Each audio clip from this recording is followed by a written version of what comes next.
Hello and welcome to Chocolate Covered Games Monthly Melt for the month of October 2021. I'm Tim. And I'm Doug. And today we're going to start off as we normally do with our top fives, our fives. Yep. And Doug got the pick for October, so I'll let him explain his thing because it's a little different. But it's not difficult. No. So what I thought for this month, it'd be fun to do our top five or just five games, and the people you'd want to play them with, living, dead. Those are the two options for people. Yeah. I can't pick people that are not yet been born. Well, you don't know. Yep. And famous or not, though everybody I have down is famous because you're going to pick famous people. My names are sort of recognizable. So I'm going to let Tim start with his top five or his number five. All right. And my number five game is Diplomacy. Now, I've never played it, but it's a game I really want to play. They say you'll make enemies for life playing this game. And I thought, who better to play the game of Diplomacy with than former Secretaries of States? Okay. From our country, the United States.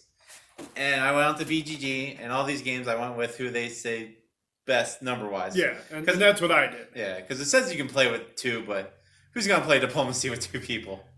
Well, unless you really, really want to hate that person, apparently. Yep.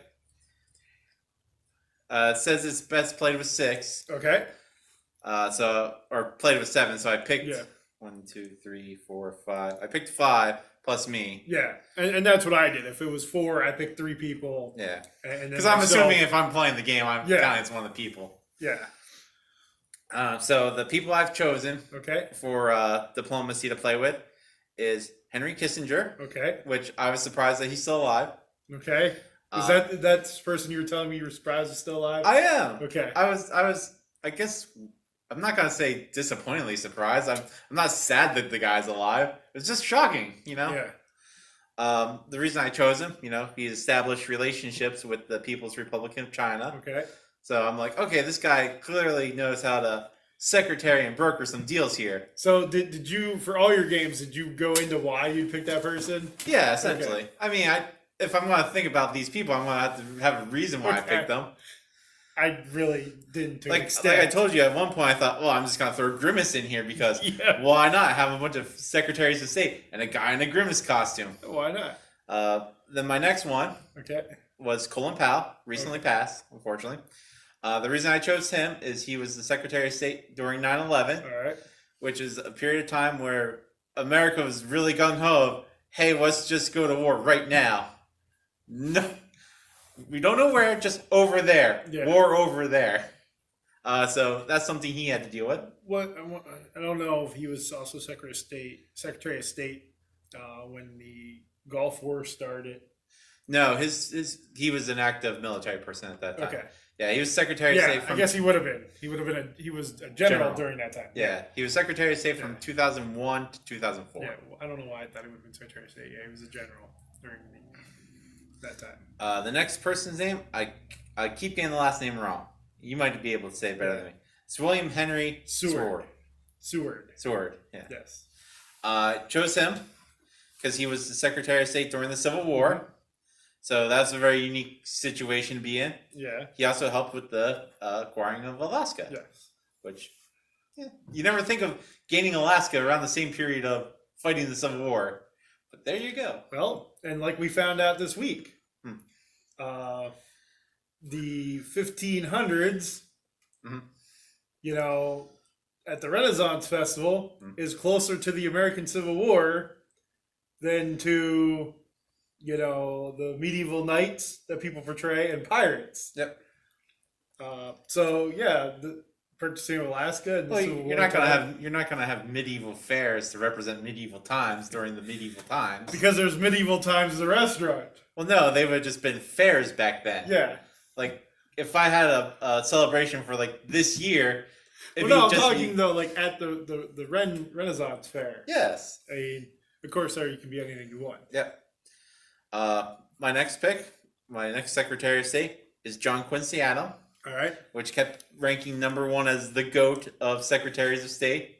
Which you'd be surprised how many ranked lists there are for Secretaries of State. Okay. Yeah. That's not something I would think of looking up. Is the greatest of all time Secretary of State. Well, that kind of helped my list. I'm like, okay, I want top tier Secretaries of State. So all these ones I picked were in like the top 20. So I can see your list. So okay, go with John Quincy Adams, because then I want to question the next one. Okay, well, John Quincy Adams was the Secretary of State during Monroe. Yeah, and he was the big pusher to getting the Monroe documents and the whole thing. Like, hey, yo, Britain, you can no longer colonize our country. This land that we're touching is now all our land, even though, Spain owns some, France owns some.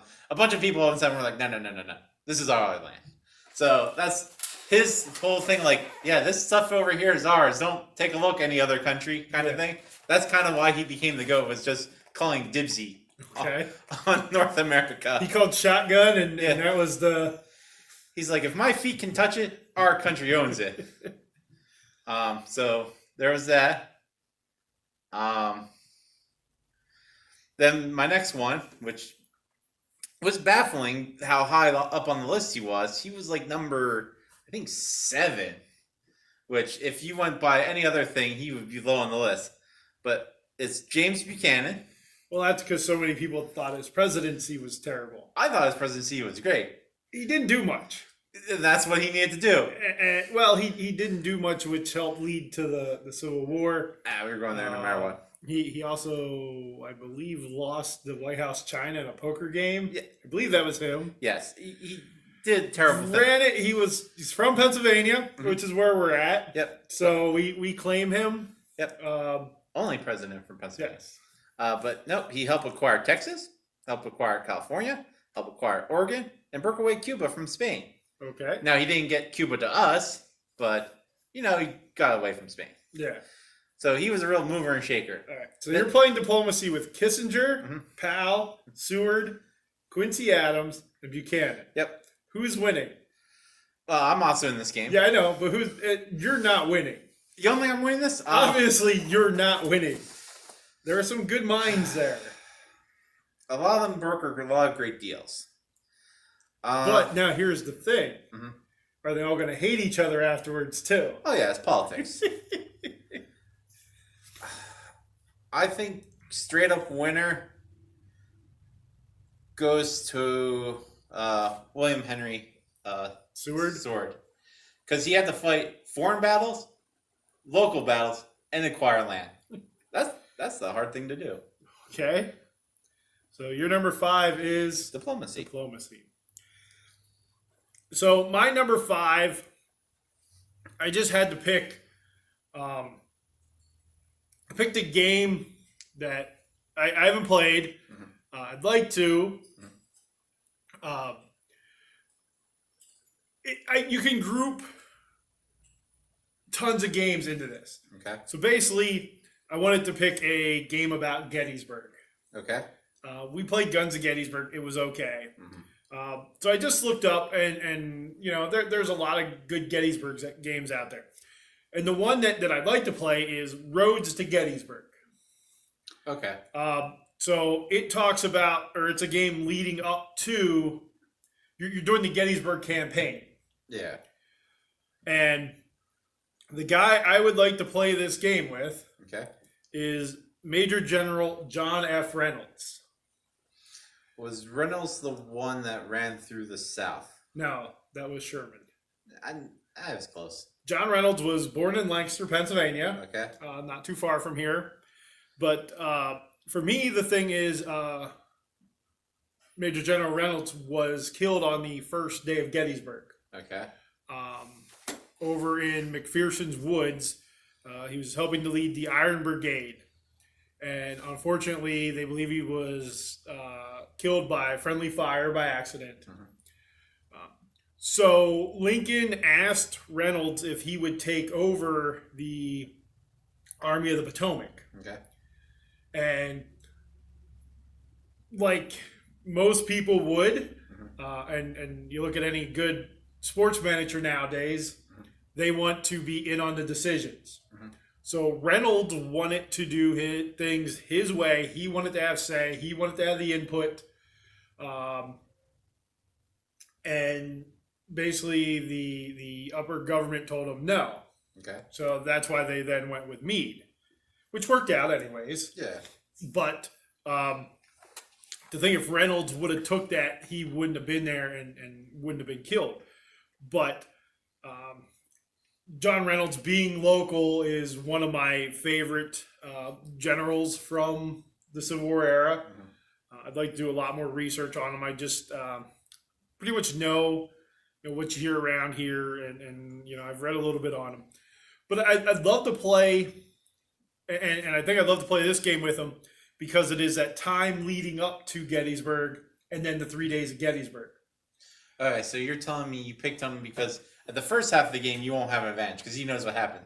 But once the Gettysburg days start, he doesn't have that advantage anymore because he didn't live through it. Well, and I'd love to see his thought process then on those days. Now, granted, it would change because if I'm playing the other side, if I'm playing the Confederate side, I'm not going to do what... the mistakes they made. Well, I'm not going to do what Hill and Ewell and those guys did on the first day. I'm going to do what I want to do. Yeah.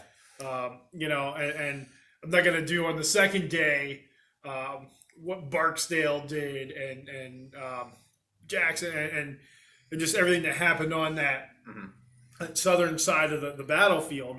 Granted, I doubt he'll push out like Sickles did in the game. Yeah. But I just think it would be really interesting to play that lead up and the 3-day battle with him. And there is another game that does the southern part of this. It's in the very same series. Okay. So you can play the whole Eastern theater of the Civil War, which again I think would be cool. Really, any Civil War game with any general from that time I think would be awesome. Just because I'd love to pick their brain. Yeah. So obviously we went with very thinky people for our first couple picks. I'm not gonna say my other people aren't thinky, but I definitely get burned out after the first game of Game Night Diplomacy. Yeah. So I'm like, okay, I want something a little bit easier for my fourth pick. All right. So I went with Drop Mix, which all right. Still is a game, despite what people say. Yeah, there's a game to it. Yeah, it's a fun game. And I'm like, okay, what essentially Drop Mix is you get to be a DJ. So I thought, okay, what DJs and histories do I like? Yeah. And the only one I could really think of that, like, I know their stuff well enough, there's a couple, but the one I thought would be the most fun to play with is Avicii, who unfortunately passed, I think 4 years ago now. He had songs like The Night, Wake Me Up, Hey Brother, Waiting for Your Love. The one that you would probably know is Wake Me Up. That was his biggest. I know Hey Brother. Well, that was his probably second biggest hit. But very talented individual. I think he's from, or was from Sweden, so I don't know how great his English was. But this is a game where you don't really need to talk, which is also nice. No language needed. So I thought it'd be a good switch up. I thought, this game I really love to play with a person who mixes sounds for a living to see how well I can do. And if nothing else, Drop Mix lets you save mixes, so I would just save a ton of mixes from that game. Yeah. But yeah, that's my number 4. Not as in depth as looking up a list of Secretaries of State because it doesn't have to be. Because it can just be some here on my list are just for fun. Because if I would have typed in like list of greatest DJs, there would have been like 1,000 different opinions. I'm like, well, I'm not gonna do that. So that was my number 4, Drop Mix. Well, I play with Avicii. Okay. So my number 4 is Flick 'em Up. Okay. Fun little game. And then it says it plays best with 4. Okay. So the 3 other people I picked were Kurt Russell. Okay. Kevin Costner. Okay. And the greatest cowboy actor of all time. What? I know Lou Diamond Phillips. No. Dang. Sam Elliott. Yeah. Kurt Russell and Kevin Costner both played Wyatt Earp in movies. And of course, Sam Elliott Play insert cowboy name here. Yes. I think it'd be really cool to play. I guess I could have picked Wyatt Earp. Yeah, would have made more sense. And Doc Holliday and who was the journalist one? I was gonna say Masterson, but that's a fake cowboy. Bat Masterson. Yeah. I guess I really could have picked Wyatt Earp and you could have went for the people, but you're like, no, I'm gonna pick famous people. Well, because this is who I would like to play with. Would it be cool to play with Wyatt Earp? Yeah, but Kurt Russell because he played Wyatt Earp, and this is the game that made me think of this list. Mm-hmm. And Sam Elliott, just again, an incredible actor. I could have picked Sam Elliott for the Gettysburg game as well. You could have, because he's in Gettysburg as General Buford. Yeah, but most people don't know him for that. Again, just a fun game of flicking around and hitting other meeples, and that'd be fun to play with two guys that played Wyatt Earp. Could have picked them and then Wyatt Earp. That could have been an interesting conversation. You could have went with Flick 'em Up with the Canyon expansion that introduces Native Americans. Yeah. And you could have had the guy from Red Green who was in Dancing with Wolves. Oh. Don't ask me what his name is. Yeah. I'll never be able to tell you. So again, just a fun game. Flick 'em Up with Kurt Russell, Kevin Costner, and Sam Elliott. All right. My number 3, BGG says plays best at 2. And I read that name way different. How did you read the name for my number? My number 3 game is Santorini, which is a fun game. And your person is? Rick Riordan. Who is? He's the author of the Percy Jackson series, Magnus Chase, Heroes of Olympian. A lot of Greek and Roman style books. And he used to be a history teacher in school. He always said the most popular segments when he teach the Greek gods and whatnot. So he had to do a ton of research on them. So Santorini, you go around playing as a Greek god on the island of Santorini, building buildings and trying to get to the top of one. So I'm like, it'd be fun just to listen to some of his research story, like gods I've never heard of. Because he goes into depth in some of these books about like really small gods that you've never heard of. And you're like, huh, that's interesting. Yeah, Santorini is a fun game. Yep. And it looks cool. But yeah, at a quick glance, I thought that said Rick Riordan, who was a pitcher in the 80s. I wasn't sure why you were going to play an abstract strategy game with a pitcher from the 80s. Well, what's pitching besides abstract strategy? Yep. So that was my number 3, Santorini, playing with the author, Rick Riordan. All right. My number 3 is Ghost Fighting Treasure Hunters. I'm assuming it plays best at 4. Plays best at 4. I'm assuming the person you left off is Bill Murray. Well, he's one. So I thought he'd be the one you wouldn't have picked. No, I didn't pick him. Okay. I picked Harold Ramis. Mm-hmm. I picked Ernie Hudson. Okay. Because Winston Zeddemore is my favorite Ghostbuster. Okay. And Let's say you went Aykroyd. Melissa McCarthy. For the new one. Mainly because I think she's hysterical. I love everything she's in. She is probably my favorite actress. She's up there. So I just, and considering she was in the remake here, or the reboot, or whatever they call it, I just thought that would be fun. Mm-hmm. And, Harold Ramis is the guy who wrote Ghostbusters. He upright that. Like I said, Ernie Hudson is my favorite Ghostbuster of all time. Mm-hmm. So I just thought that'd be cool. I know there are Ghostbuster games out there. Mm-hmm. But we played one. Yeah, and it was okay. Yeah, it wasn't great. I think if it wasn't, we were learning it on the fly. Mm-hmm. And the person we were playing with, sort of helped every time we did something. Yeah, which was kind of nice when you're learning it. It was nice when we were learning it. So I would want to play it again because it was also a campaign style game pretty much. Yeah. It was okay that it was because it's a co-op game. Yeah. So, but I really like Ghost Fighting Treasure Hunters. Mm-hmm. Even though it's considered like a lightweight family game. It's still fun. Yeah. And I can only imagine the banter between Melissa McCarthy and Harold Ramis, and Ernie Hudson and I are just sitting there going, what did we get ourselves into? That's how I'm thinking it would go down. Yep. So I think that would just be a great 4-player game right there. So that was my 3. Yep. My number 2 is the only athlete on my list. Well, no, incorrection. That's a lie. My number 1 is all athletes. Okay. Well, they are. But my number 2 is my favorite hockey player. And the game is Trick Shot, which best plays at 2. Yep. Can play. I almost put this on the list. What, Trick Shot? Yep. Okay. I figured it might have made your list. So my number 2 game is Trick Shot, which you are playing hockey. And it's one of the better adaptations, I would say. It wasn't terrible. Yeah. It was okay. I enjoyed it.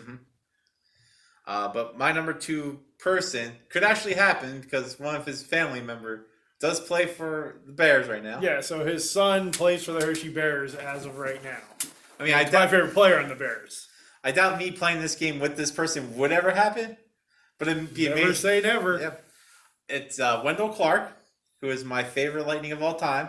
He also played for the Leafs. Yep, won a couple with the Wings, Nordiques. He played for the Leafs, the Nordiques, the Red Wings, the Sharks, and the Islanders, and the Lightning. For the Sharks? No. Okay. Owen Nolan played for the Sharks. Yep. He played for the Lightning during a very bad period of our history. He was a team captain in Toronto. He was. He played for the Lightning in the 99-2000 year. Not great. It was very early on in the Lightning career. Which, unlike nowadays when teams formed new, they're powerhouses. Back then they weren't. Yeah, I think Seattle will struggle some this year. But, Lightning's... Atlanta didn't do well either.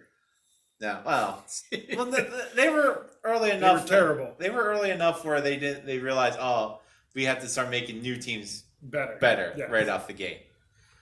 I think Atlanta is what changed that. So, do you think Wendell Clark would do well at this against you? I don't know. I honestly don't know. Okay, so he seems like an angry old man, so maybe he would drop the gloves. I'm sure he would hit me at one point during this game. I would actively cheer for that. I would sit there and watch that game and actually hold signs and cheer for that. I'd be the guy yelling, "Drop the gloves!" And he'd be like, "I don't have any gloves to drop, but I'll still throw a punch." I don't know if I would be upset if my favorite player punched you. Yeah, I'm like, it's a story. Like, I took a punch from this guy. Yeah, sort of like taking a punch from Russell Crowe. Yeah, I mean, and that's a reference for Gaelic Storm. Yep. I mean, when I got to see the Stanley Cup, the first thing I did was look out for his name, which I did fine. He won the Cup with the Wings, which, okay, he was only there for a season, but that's when the Wings were dominant. But yeah, Trick Shot, it's a fun hockey game. If you're not into hockey, I suggest maybe trying at least once, because it is a fun game. Yeah. So if this was on my list, who do you think my player would have been? And I'm sure you're thinking between 2 or 3 guys. Well, I know it's going to be a Leafs player. Of course. I was really tempted to put Gretzky down just to play with Gretzky. But, So I could throw 5 players out. It's either going to be Potvin or Gilmore. Those would be the 2. I think out of the 2, you would go with Gilmore. I have to go with Felix Potvin. He's my all-time favorite player. Gilmore would be second. Mm-hmm. Horton would be third because you demand coffee. Yep, and Tim bits. Horton. And my 4th and 5th actually didn't play for the Leafs. So I'm going to say probably played for the Islanders when they were really dominant. No? They both played for the Bears. So that must mean they played for Colorado at one point, or the Flyers. Yes, they both played for Colorado. You're not going to get them. Okay. Brad Larson, who was current coach of the Columbus Blue Jackets. Okay. And Brian Wilsey. I liked Brian Wilsey. He was one of those guys that were there when we won the Cup, or right around when we won the Calder Cup in the late 90s. I just enjoyed his style of play. So, yeah, Felix Pavin would be the guy, and I almost put that on my list. Mm-hmm. So that is your number 2. Yes. So your number 2. So my number 2 is a party game. Okay. It's one we just played this year for the first time. Just one? Yep, just one. Okay. And it plays best with 6 to 7. So I got a whole list of people here. Okay. Rick Moranis. So you're playing another game with Rick Moranis? This is the only game I played with Rick Moranis. Oh, that's right. I thought you would have picked Rick Moranis for the other. Yeah, okay. So Rick Moranis and Dave Thomas. Not the Wendy's guy. Okay. But Dave Thomas, the actor. Yeah. So they're from Strange Brew, and they played Doug and Bob McKenzie. Then Steve Smith, not the football player. That's the first one I thought of, too. I'm like, okay. Better known as Red Green. Adam Sandler. Okay. Chris Farley. Okay. And if you have Sandler and Farley, who else do you have to have? You have to have, it's an SNL guy. Who's in every movie with Chris Farley? Schneider? David Spade. Yeah. So Rick Moranis, Dave Thomas, Red Green, Adam Sandler, Chris Farley, and David Spade. I don't know if I could last through that game without passing out from laughing. Mm-hmm. That game is just super fun to begin with. Mm-hmm. With the group we played it with, we laughed the entire time. Mm-hmm. And then you throw I don't even know what kind of comedy you call Rick Moranis and Dave Thomas. And then the down home, it's not even comedy of Red Green. It's just Red Green. Yeah. And then you throw the craziness of Sandler and the absolute physical comedy of Chris Farley in there. And then David Spade, who's sort of just that guy there who's funny. I think it would be a blast. Yep. I mean, I'm guessing you wouldn't play with any of those guys. Nope. I would go with like early 70s SNL cast members. Well, I just picked people I thought was funny. I picked the people I thought would make me laugh and have some comedy in this. You know, because I could have went with like some very serious people. Well, see, I think that's what I would do. I would find comedy duos, and I would only pick the straight person from the comedy duos to play with. Well, I guess that's David Spade out of Chris Farley and him. Yeah. I would just pick nothing but the straight guy. Does that make Adam Sandler the straight guy out of him and Farley? Maybe. And then for Red Green, the straight guy was Harold. Yeah. And theoretically, Doug and Bob McKenzie were both. Yeah. the straight guy. Neither one was the true funny one. Yeah. But I just think that'd be an absolute hoot to play with those guys. Mm-hmm. So that's my number 2, just one. My number 1 for this month of our top 5 is the game Uno. Okay. This one has a crossover with a recent video I upload where I unboxed the version of Uno from the people I've picked for my number 1, which is The Party. It's 4 guys that were part of the WWE at the time. It's Xavier Woods, Cesaro, Tyler Breeze, and Adam Cole. Baby! Yep. And that's the only way you can... It's part of his name. Yes. So Cole is now his middle name in canon. Last name Bebe. Yep. They're 4 former WWE superstars. Now one's with AEW, with Adam Cole, Bebe, and Tyler Breeze is still on sign, I think. But they would play Uno every Wednesday on their channel during the pandemic here. It was just a hoot to watch people play a game that most people write off. But if you play with the right people, it always seems fun. And Uno's fun. Yeah. Yeah, like you said, with the right people. And I think that would be a good crew of guys to play with. If I had to pick some WWE guys to play with, that are present WWE guys, or wrestlers in general, I'd pick them. I think they'd be good. Like I picked them because they were the ones who played the game. Yeah. Like if I would have picked like 3 other WWE guys, I would have went like Owen Hart, Mr. Perfect, Kurt Angle. Yeah. Because they were all jokesters, and I think it'd be fun to be in a room with those 3. I think just picking wrestlers, maybe some old school guys. I don't, because you hear the stories of guys from like the 80s, some of those road stories. Again, maybe that they wouldn't be, because I don't know how much you'd be playing versus doing other activities. But I think that group of guys is a good group, and it would be fun. Yeah. I mean, I watched some of a couple of those with you, and they seem like a good group of guys to hang out and play games with. Yep. So that was my number 1 Uno with the crew from The Party. The Party. The Party. Yep. So my number 1 is probably my favorite sport.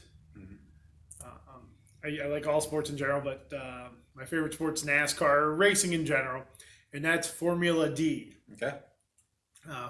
Says it plays best 6 to 7. So my group that I picked to play with is AJ Foyt. Okay. Who's a 4-time Indianapolis 500 winner. I believe won a couple as an owner. Rick Mears. Okay. Again, 4-time Indianapolis 500 winner. Cale Yarborough. Okay. 3-time NASCAR champion.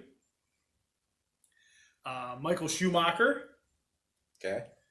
Who dominated sport. Yes. Probably people might say Lewis Hamilton's the greatest Formula One driver of all time, but Michael Schumacher was the guy when I was younger and just started to watch it. Mario Andretti. Okay. Again, multiple-time Indy 500 winner. Also won a Daytona 500. So he won the Indianapolis 500 and Daytona 500. And I'm not sure if he won a Monaco Grand Prix. I would believe he almost had to. You'd think. Should have looked that up. And Richard Petty. Okay. Greatest NASCAR driver of all time. 7-time champ. So this was hard for me to pick. Being a NASCAR guy, it's funny I only put 2 NASCAR guys on there. Because I wanted to try to split it up. And when I was thinking, well, Formula D, it's an open wheel game. But again, it's just a game. So I could have put any form of racer. I was trying to think, do I put a sports car guy in there like a Tommy Kendall, who I liked, because he raced some NASCAR? Do I put an off-road truck guy like Ivan Stewart, who dominated that when I was younger?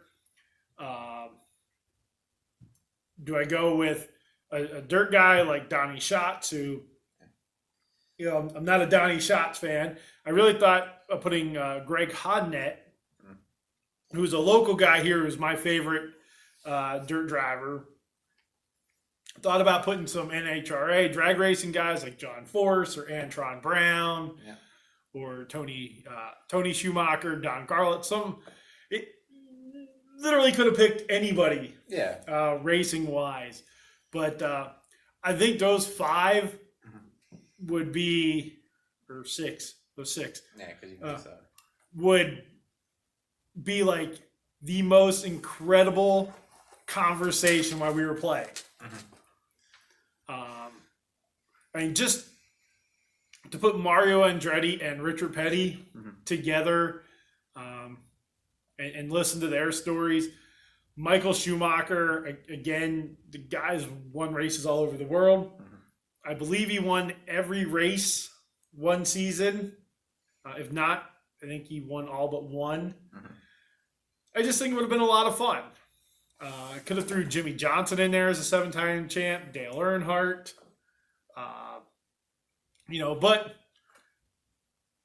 I picked guys that were winners. Could I have went with guys that are my favorite type drivers? Guys like Matt DiBenedetto, Jimmy Spencer, Eric Almirola, guys like that.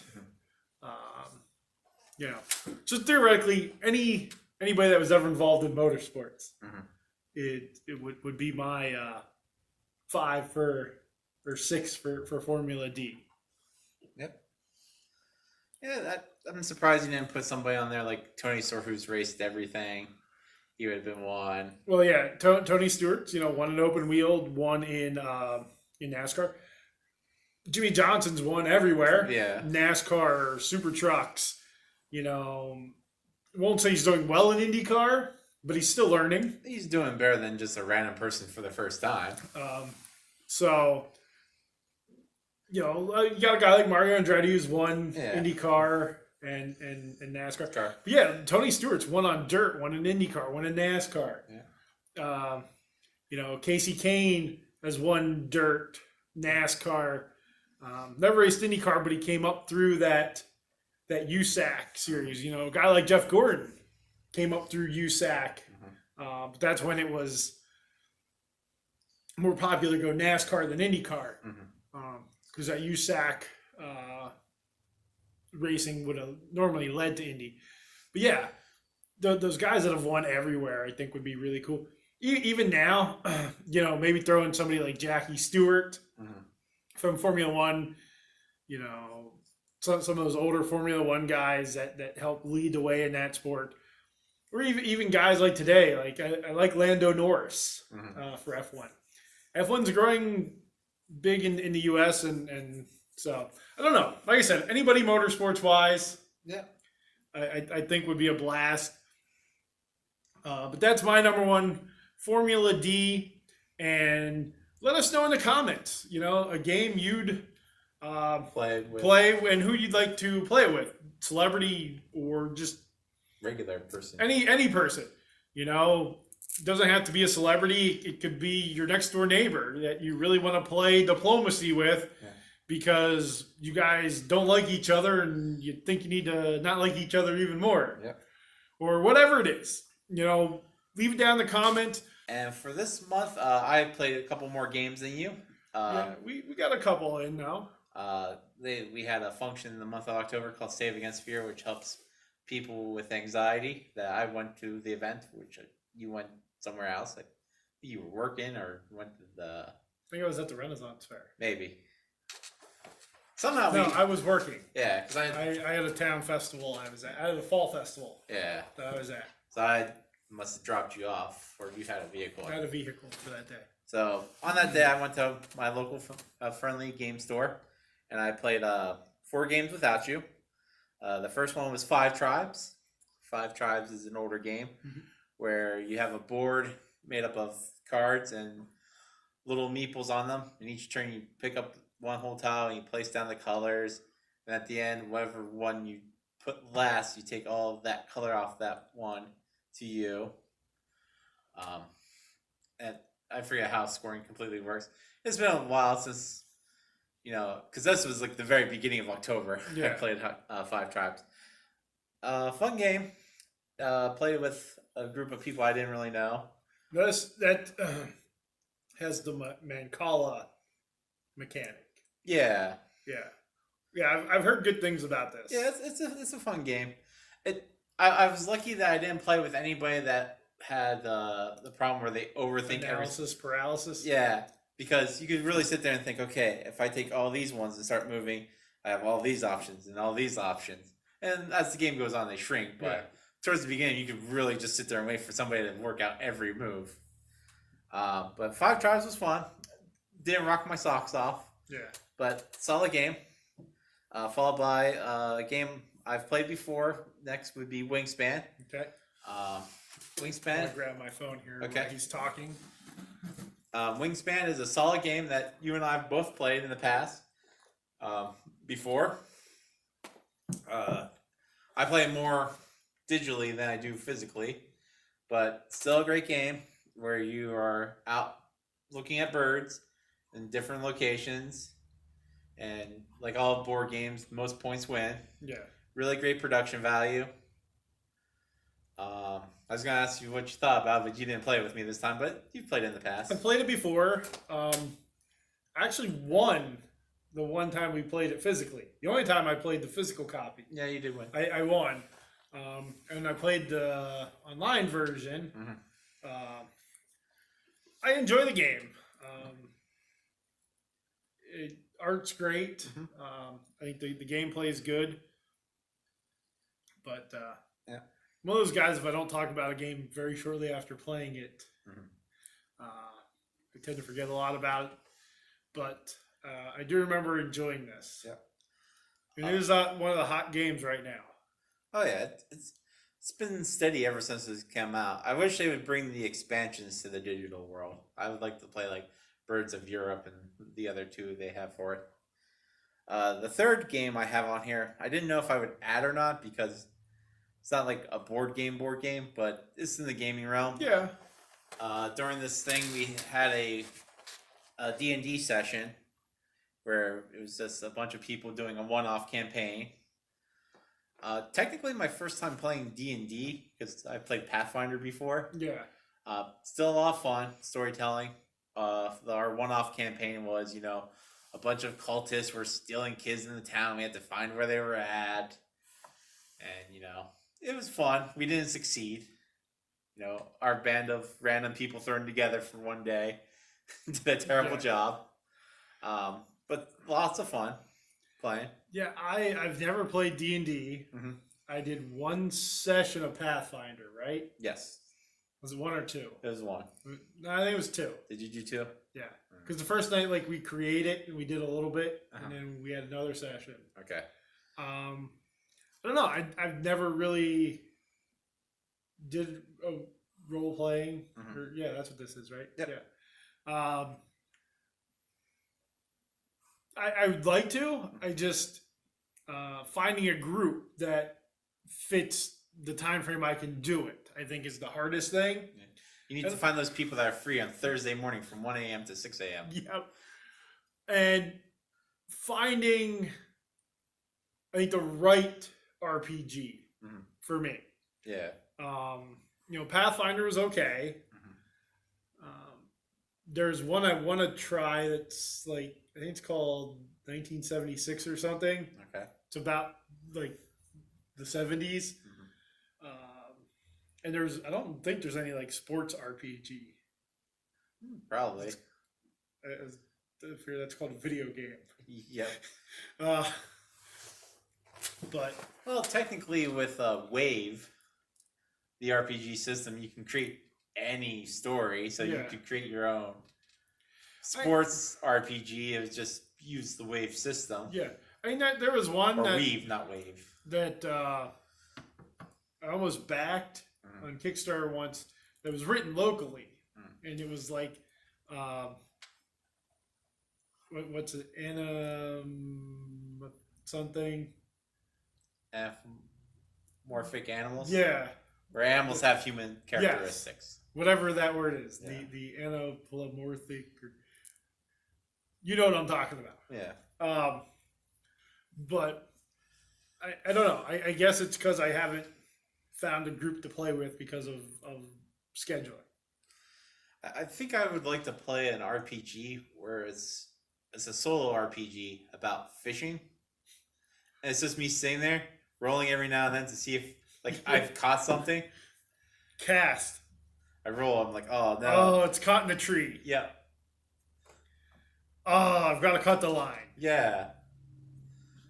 Oh, I forgot the scissors. Yeah. Just like a 3-hour session of that. I had 3 terrible rolls. Yeah. Caught a fish this big. Yeah. But I can tell him it's this big. Yeah. Boat engine died. Yeah. Fell into the lake. Oh, man.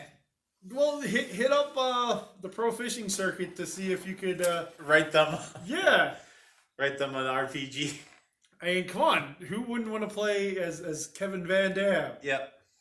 Well, no, as RPGs normally create your own people. He would be an NPC in the world. Yeah. Like he would taunt you about how bad you're yes, doing. he would. And Bill Dance and Roland Martin. Yeah. All those as non-playable characters. Yeah. You know, fish gets away. Yeah. You know, there are you upgrading? I guess you're upgrading your line and pole and reel, bait, sonar your system. boat. Yeah, there is plenty you can upgrade there. Yeah, and you can upgrade your skill. But like most RPGs, you have to have a lot of side quests. It's like for me to get this bait, I gotta go 2 tackle shops over in this town, and it's overrun by like tourists because that'd be my version of zombies. But now, can you like upgrade your cooler and the beverages that are in it? Oh, probably. Is that like going to be one of the things? There we go. Somebody out there, if you write an RPG about fishing, maybe that should be our channel's first Kickstarter. We'll sit down. We'll make this. I will play it. That would be. Yeah. Actually, you should just get on that. Yep. I'll do that during my free time. Yep. You got plenty of free time. Time is never free. So that was the third thing you played this month. And the last game I played without you, and this is going to get the graphic somewhere in this facility of. And this will get you a lot of grief from people. That's fine. It's getting the worst game of the month ribbon that I have on the screen here. And this now, was it the worst game of the month because the game wasn't good? Was it the worst game of the month because the people you played with wasn't the right group for you? Mm-hmm. Yes, to both. So you just didn't like the game in general? Maybe. The game I'm talking about is Brass Birmingham. I know people love this game. And it's probably a very good game. But I played it with 3 people that, played the game before a couple times. And they're like, okay, we'll explain as we go, which is always a bad sign. They're like, you'll pick it up and you'll know what to do. So I didn't know what the goals were. I didn't really know how to play. They made sure I went like 4th, so they're like, you can see how a turn happens. So I'm like, okay, I get the mechanics, but I don't know what my end goal here is. And they're like, oh, you don't want to do this, you want to do that kind of thing. I'm like, okay, so I'll do this. And then halfway through the game just kind of switches. And I'm like, well, I didn't know this. So like the things I was working on didn't really matter. Well, they did a little bit. So I'm like, I think if I would have sat down and played this with 4 people, well, not 4 people, 3 other people that I've never played before, I think it'd be funner or more fun. Yeah, funner. That's a word. So this doesn't get the worst game of the month because of the game or the gameplay. It gets it for the game experience. Maybe. Well, because I don't know if I was playing it correctly enough. Yeah. Kind of thing. So it's getting that title because of the overall experience, not just because of the game mechanic or the gameplay or the length or anything. It's the overall experience you didn't have was a good one because you weren't taught the game. Yeah. It was sort of just follow along if you can. Yeah. So it's not the worst game of the month. It's the worst game experience. It's still worst game of the month for me. I mean, if I had to sit down with any of the games on this list again, this would not be the top. And I think because of how I played the first time would hinder me wanting to play again. Yeah. So that was the last game that I played. Well, I was going to say by myself, but without you. Now we get into the territory of the games that we both played together this month. The first one is Holy Festival of Colors. Yeah, this is a good game. Yep. I'm not an abstract strategy fan by any sorts of the imagination. Mm-hmm. but I enjoyed this game. And I would consider it an abstract strategy game. Oh yeah, it has a theme on top of it.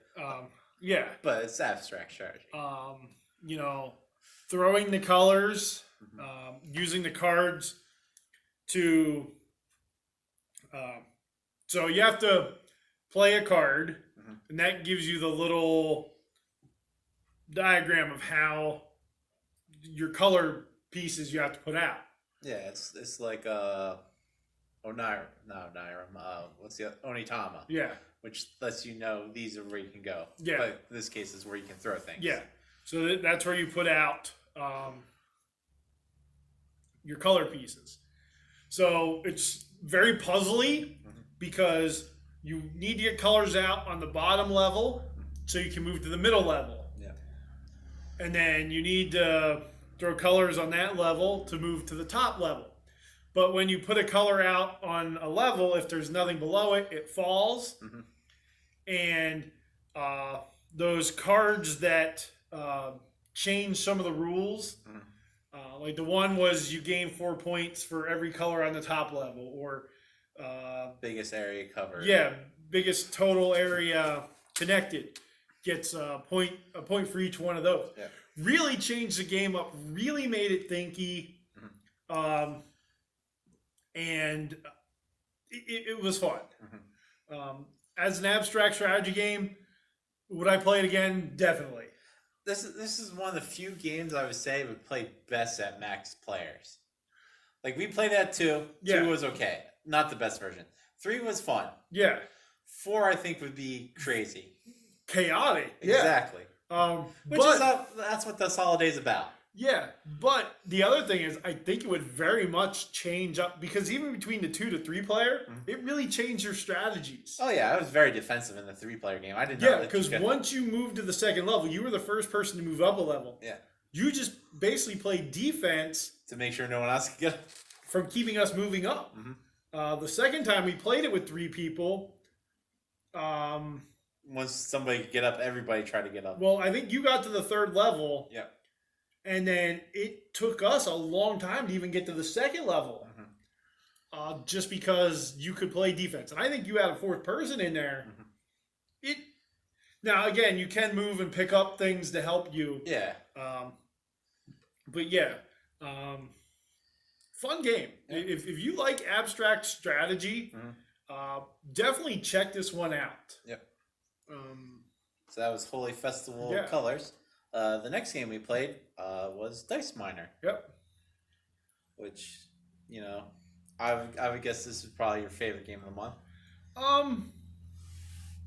Yeah, it's really a toss-up between Holy and Dice Miner. I think Dice Miner would probably get the edge for you. I enjoyed Dice Miner. You have the little mountain. Yep. And you have all the dice on there. And you start off by getting a player card. Yep. So you have a player card that already has 2 powers on for you. And I think that really determines what you pick off the mountain. Oh yeah, it changes the game a lot. Which I thought was good. And you know, so you pick, and you're trying not to draft the ones that the cave-ins or the dragons. Or you can go the opposite and start drafting a lot of those and hope you can make them into positive points. Yeah, because you are able to turn those into positive if you get the shield or the shovels. Yep. Because if you have 2 shield dice and 4, well, on the dragon ones, it depends the number of dragons on it. So if you have 2 shields and 4 dragons on dice, you get 8 points. Yeah. But if you have 4 dragons and no shields, it's -4. Yep. So you could really have a big swing. Yep. Because so after you draft, you add up the runs. So there's just regular 1 through 5. 1 through 5. And then the 6 side has a little beer mug symbol that you roll it, and then it goes to your opponent, and you get to take 2 dice off the mountain, but they don't have to be ones that are on top, visible. Yeah. They could be on the side. Yeah. So it's really thinking, do I want to give this dice up now because I want those two? Or at the end of each round, you re-roll all your dice. Yep. And there's magic dice where you can re-roll and do that. So, and it really depends on your player power. Because you had the one game where you always had a shield. Yep. Right? Was it the shield or the shovel? I think you had a shield. Shield, yeah. So you kept drafting dragons and hoping that you'd roll another shield yep. with one of those, because then any other dragon anytime you drafted a dragon, you always got 1 point. Yeah. Because you had the shield. So no matter what, you were going to get points there. I had one that had gold on it. Yep. So I was trying to draft gold because I always knew I'd get at least one. Or the card that had the one symbol, just having something to start a run with was fantastic, because sometimes there'd be no ones out there. Yeah. So you wouldn't get any points for those. Yeah. Or I had the one where I get to keep 2 dice the same. Yeah. Every turn. So lots of different choices. Again, every character had 1 or 2 different traits. Really changed how you played the game, I thought. Because you could hate draft dice. Yeah. There was lots of times that, I saw he had 1, 3, 4, and I was going to take that 2 even though I didn't need it, because I didn't want to give him that score for the run. Yeah. He was only going to get 1 point for that, not all of them added up. Yeah. So I did enjoy this game. Oh yeah, this is in the top tier of my games now, easily. Quick to play, easy to learn. Yeah. Probably easy to teach. And looks good on the table with the mountain. Yeah. Because I got the deluxe version. Yeah. With the deluxe dice, which I think the deluxe dice, they're nice. I didn't know there was a difference. The non-deluxe dice, they're just solid colors. Like the golds are just yellow dice. Like you don't get the mountain? You get like cardboard mountain that you can build. Not the plastic one? Yeah. Okay. So yeah, that's Dice Miner. Yep. And the next game we played, we've played before, but I don't think we've talked about it on here. Oh. And that's Sunset Over Water. Yep. Last time we talked about this was under favorite artists for best soulful. Okay. And great game. Your artist waking up in the morning, gotta be the first one up to get out there in nature and paint a painting, and then you have to on the card there's symbols. Yeah. Like flower, mountain, water. No, but on the player card, there's a clock. Yep. And then there's a directional one. Yep. And then how many paintings you've painted. Yeah. So you want to put sometimes you want to put the earliest time so you get to move first, but sometimes the later times have better movement. Yeah. But sometimes you might get stuck because other people move and taking cards. Yeah. Yeah. So it's a real balancing act of how early do you want to wake up, depending where you're at and what people are looking to buy. Yeah. Beautiful looking game. Oh yeah, great looking game. And I think played okay at 2. Yep. We played it before at 2. Played it this time at 3. Yep. Plays well at 3. Yep. Goes up to 4. And we played it with somebody that's not a board gamer. Yep. Same with Holy. They were not a board gamer. And they picked that one up, and they picked Sunset Over Water up fairly quickly as well. Yep.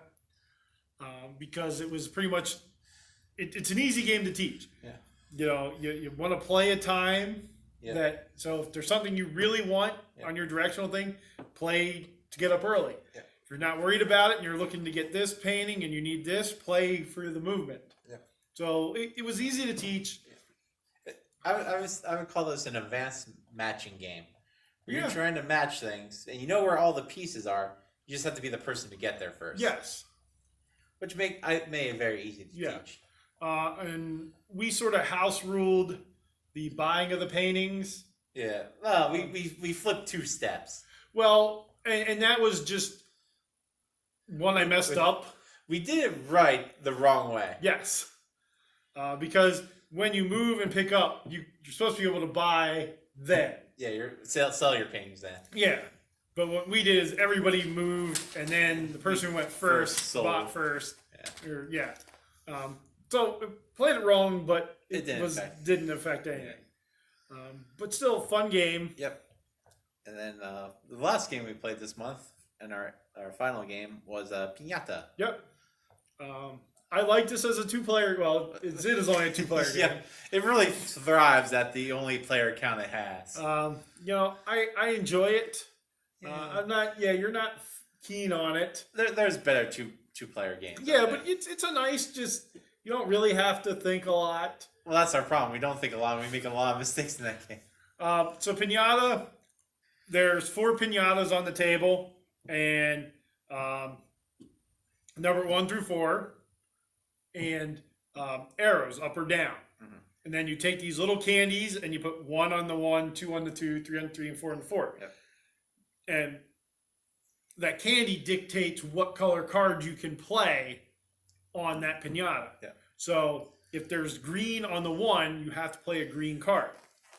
If the arrow is facing up, you want the highest card on your side. Mm-hmm. If it's facing down, of course, you want the lowest. For 2, again, you play 2 cards of those 2 colors, and so on. And you have to play on your side first, unless your side is filled. So if it's a 3, and you have all 3 on your side. So if it's red, blue, and pink, and you've played red, blue, and pink on your side, then you can play on your opponent's side at number 3. Yeah. To try to manipulate their number to be lower than yours if it needs to be high, or vice versa.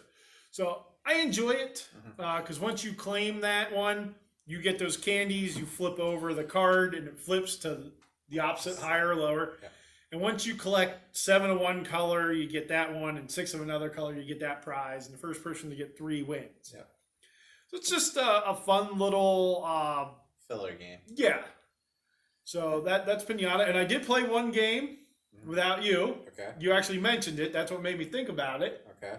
And I played it online. Okay. Because it's much better online than shuffling and shuffling and shuffling and shuffling. And that's Oniram. Okay. I have that online, and I enjoy Oniram. Yeah. I can sit there and play it 9-10 times in a row. Yeah. The digital version is really the only way to play that game. Yes, unless you like shuffling. You're constantly shuffling and having to remember where everything went. I'm like, So I enjoy the game. Very rarely do I win. Mm-hmm. I think I played it 4 or 5 times. Actually, yesterday. Okay. I played it 4 or 5 times. I was waiting for something. I don't know what I did yesterday. And I won once. So I got very lucky. It's a very lucky game. Yeah. It's not really skill. It's a good way to kill time. Yeah. I know that there's a lot of people that like luck-based games. Well, just don't like Oniram in general. But I think it's okay. Yeah. I think if it was nicer art, people would be more forgiving to it. Again, it's also solo player only. So, yeah, I'm glad you actually mentioned that because I forgot I played that yesterday. Yep. So those were the games we played for the month of October. So between the 2 of us, we got 9 games in. Yep. That's actually a big month for us. Hopefully in November here, maybe we'll get some more in. I don't know. November is looking pretty packed schedule-wise for us. Well, yes, and it looks like I might be working more than I normally do in November. We'll try to get some in. You got Thanksgiving coming up, so maybe we'll get some in there. I don't know. The as I call it, the sun-due list is long. We go up to we'll go up to Dad's here. So I think the sun-due list, even though we're going up a couple weeks before, maybe I'll get a lot of that knocked out then. But anyways, those are the 9 games we played this month. Leave in the comments what games you played this month. If you played any of the games, I'm sure you've played something we played. Yep. Because of 5 Tribes and Wingspan and Brass. Yeah. Birmingham. Let me know if you agree with me with Brass Birmingham. But leave in the comments what you played. It's always fun to see that. I've seen somebody's been commenting what they played, and that's awesome. And this is the monthly melt of October's 2021 crowdsourcing segment. Or crowdfunding. Or buying lots of new games. Yep. I like to kick funding when I did our first outtake. Yes. We each have 3 games that we picked that we want to highlight that we think that you should take a closer look at. I'll start off with my first pick of this month, and that is Grove by Side Room Games. It's a $15 to back, which is a decent price. And it really caught my eye because we like Button Shy as a company because they make small games. And this is a small game. It's a small solo game about harvesting fruit. It's 18 cards, but you only play with 9 of them at a time. And you're making an orchard of oranges, lemons, and limes. Yeah. And you put cards on top of each other, and each time you stack the same fruit, they have wooden dice that you show the value. Yeah. And if you stack the wrong kind on, a squirrel comes along and like messes up your score. Okay. But it says about 10 minutes to play, which is nice. That's right up my alley. Good looking production values. This is a follow up to a game they made 2 years ago now, which was Orchard, which I have the print and play version. Yep. It's also solo. Yes. Haven't played it, but I do have the print and play version. They say Orchard is a more laid back version of this newer version they're coming out with. Okay. Looks fantastic. For $15, it might be worth backing, just because I think it's a game that we would enjoy. Well, solo. Well, we both can enjoy it sololy. Actually, as you're playing, I can heckle you because you play so poorly. The project is currently live and will end on November 7th. Okay. So there is still time to back it. So check it out. They have a pretty good record of games, this company, Side Room Games. Okay. So that was my first pick, Grove. All right. So my first pick is called Don't Go In There. Okay. And it is by Road to Infamy Games. Mm-hmm. They have done Canvas, which we own. Yep. You played the solo version. Yep. I haven't played it yet. I don't think. No, I haven't played it. No, you haven't played it yet. And Crypt, which we own and we've played. It's fun. A nifty little game. Yeah. It ends October 29th. So by the time you see this, it'll be over. Yep. So it's a 30-minute game that they're calling a push your luck set destruction game. You need to decide how risky you want to be as you go deeper into the haunted house. Yeah. To get the first choice of cards. But all the cards in this game are cursed. So you need to grab the right set of cards to help dispel other curses and cards. The thing that drew me into this, the box turns into a dice tower. Yep. And it folds up and everything fits in there. Okay. And then when you open it, of course, it turns into a dice tower. And there are glow-in-the-dark dice. Yeah. Which I don't know how I feel. There's a couple games with glow-in-the-dark dice. Yeah. The only problem is you also have to be in the dark to play. Well, the reasoning, from what I understand, is that so when you drop them in the tower, in that little bit of darkness that's in there, you might see them glow. I mean, it's fun. It's a cool concept, especially for the Halloween time here. Yeah. Which, man, are there a lot of Halloween-themed games or spooky games this time of year. Which, it's funny because you fund them now, and they'll, come in the summer. Yep. So, you'd think they'd have it timed out that they'd come right before. You're thinking about Halloween now. You're not thinking about Halloween in the summer. That's true. So how much is it to back Don't Go In There? Don't Go In There. And I actually came prepared this month with my tablet so I can look things up. Okay. Instead of just looking them up off my phone. A bigger version of a phone. Yes. And why won't it tell me? Because it's already gone to late pledge. So it's finished as the time when we're recording this. So now you know the date we recorded this. But anyways, the U.S. pledge was $25. That's not bad. And like you said, they have late pledge open. So there is late pledge. So the pledge, it's $25. You get the retail edition. There was a limited edition for $35, which had limited edition curse cards and all the unlocked stretch goals. So, I just thought it looked cool. I think the dice look cool. They have those, like a jack-o'-lantern look. Yeah. Or ghost look. Just unique. And I thought it was pretty cool. And for $25. Again, not very expensive, and it fills that that time frame of game I like. Yeah. So that's Don't Go In There by Road to Infamy. Ends October 29th. So let us know if you back that. My next game is currently on Kickstarter. It's doing fairly decent. They just passed 1.5 million recently, so. Did you back this? Not yet. Okay. I'm probably waiting for like the last day to back it, like I normally do. Yeah. I mean, it doesn't make it different when you back it, but I'm one of those people that just wait for the last day, and that's Marvel's Dice Throne through Roxley Game and the Op, and it's $84. It comes with 8 characters. See if I can remember the characters off the top of my head.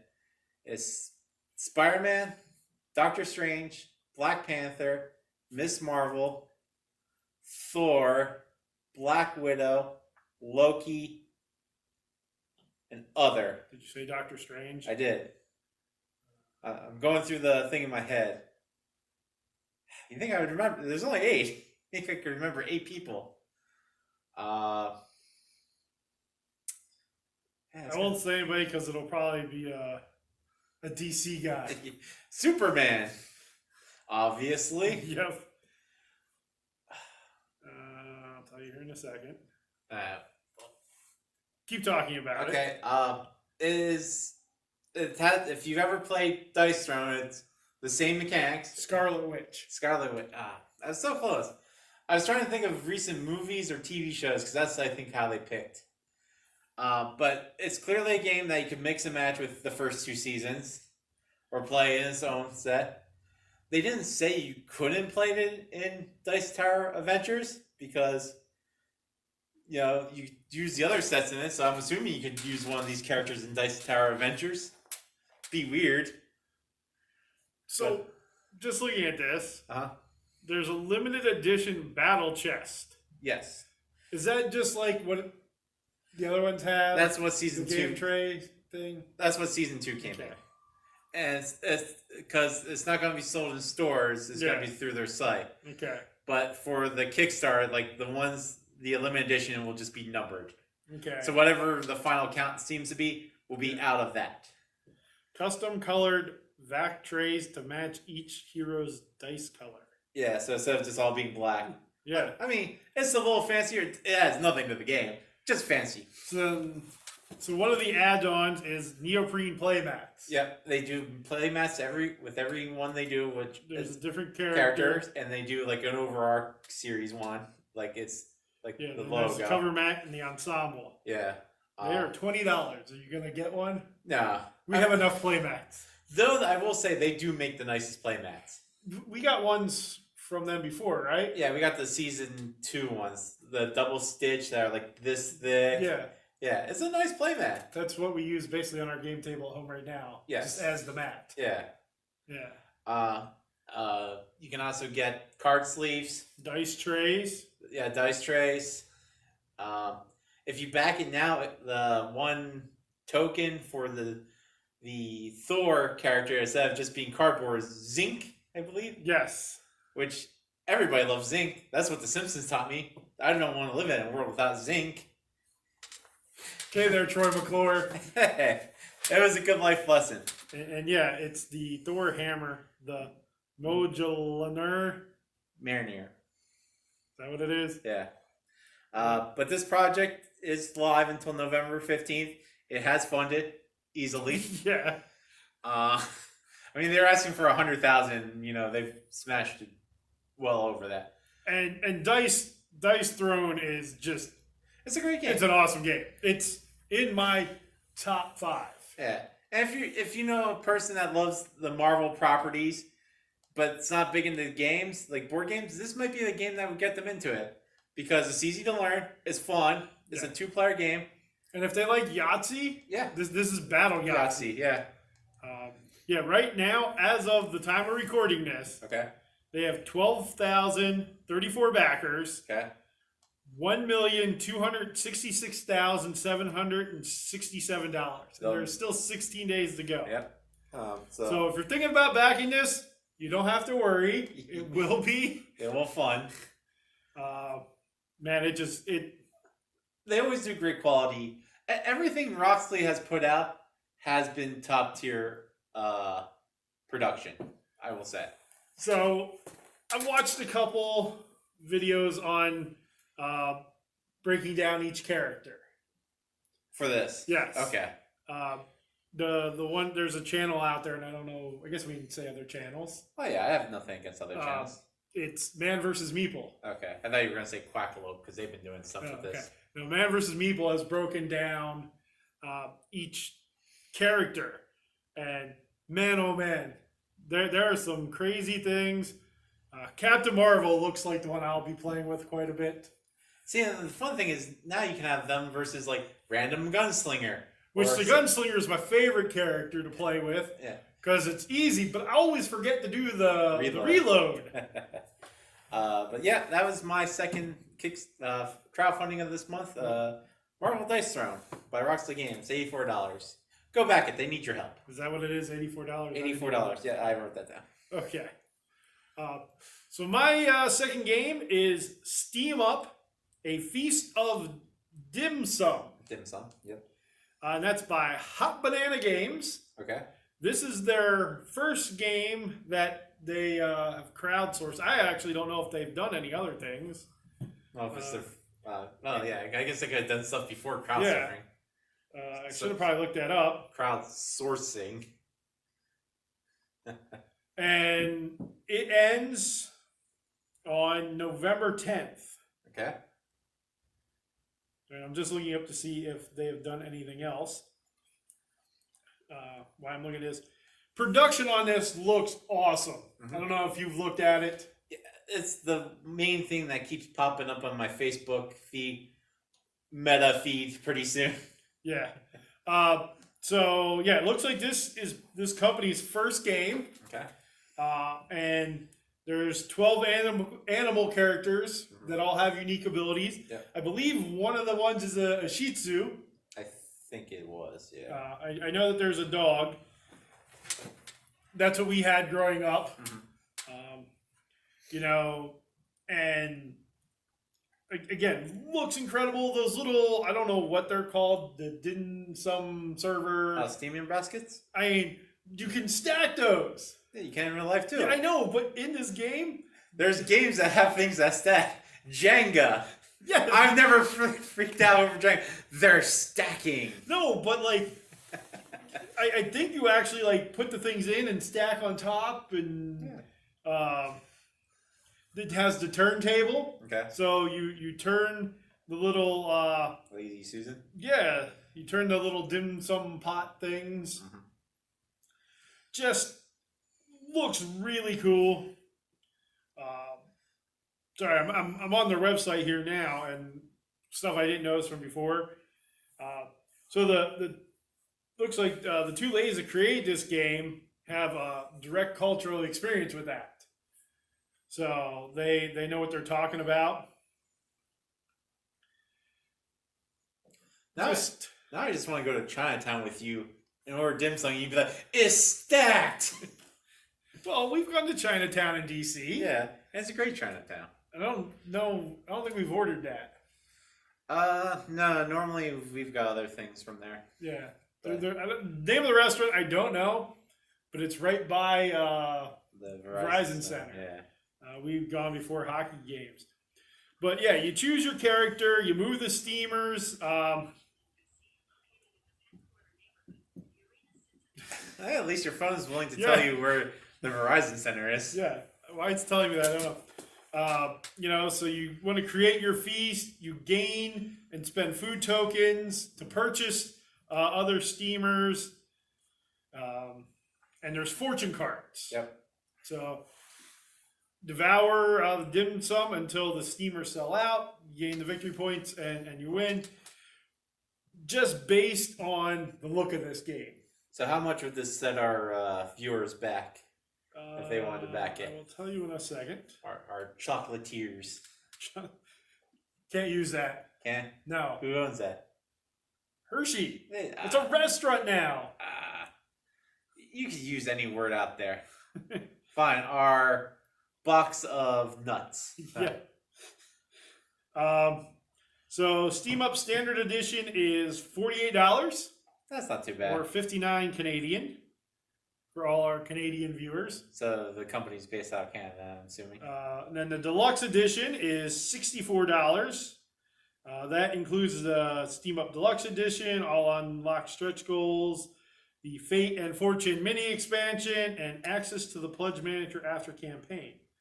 I really didn't notice what the difference was between the regular and the so the standard edition on its own looks awesome. The deluxe edition includes everything with additional and upgraded components. Okay. So instead of little wooden tokens for the food, there's actually looks like little plastic food. Yeah. Yeah. Little dim sums. That's what those. There's 75 dim sum squishies, custom molds in full color. Ooh. And then the animals are all wooden meeples. Okay. And there's a Kickstarter exclusive add-on, a squishy steam bun. Ooh. So I'm guessing that is dim sum. Well, that's a steam bun. Okay. But anything that's cooked in dim sum is a dim sum. So have I eaten that? No. Probably. Maybe. Yeah, because I get the things off those little steam pots where you take the lid off and you pull the things that look like that out. Yeah. There's a custom wood insert for the game that you can purchase. And looks like almost all the stretch goals have been unlocked. There's a couple more. Mm-hmm. But yeah, Steam Up Feast for Dim Sum ends November 10th. Just on look alone, I would check it out. All right. And for my final crowdsourcing, burning hole in my pocket money taking pick is Mythwind, which I'll have to have Doug pull up because I got it up. My Word document didn't save that part. Mythwind is going till. Oh, you want me to look that up? Yeah, I always kind of start with that part. I was looking up other games they created. It has. So it ends on October 31st. Okay. So in a couple days, the day this comes out. Well, this comes out the day before. So you still have the chance to back it. Is I think $88 to back. I'll tell you in a second. You have to do your research I like did. me. I did, except everything I saved from this point on didn't save. It cost $86 US or 105 Canadian. I was pretty good with my guess of $88. So 86 gets you the Mythwind core box. Mm-hmm. 118 gets you the core box plus the expanded Horizons expansion. Okay. 142 gets you the core box, expanded Horizons, and the magical miniatures. Okay. 223 gets you the Mythwind all-in. Ooh. That's core box, the expansion, magical miniatures, journal, metal coins, art book, neoprene map, and a vet card pack. Then, that's the group pledge. Okay. So this game. So, well, before you get talking, I will tell you, I've heard lots of varying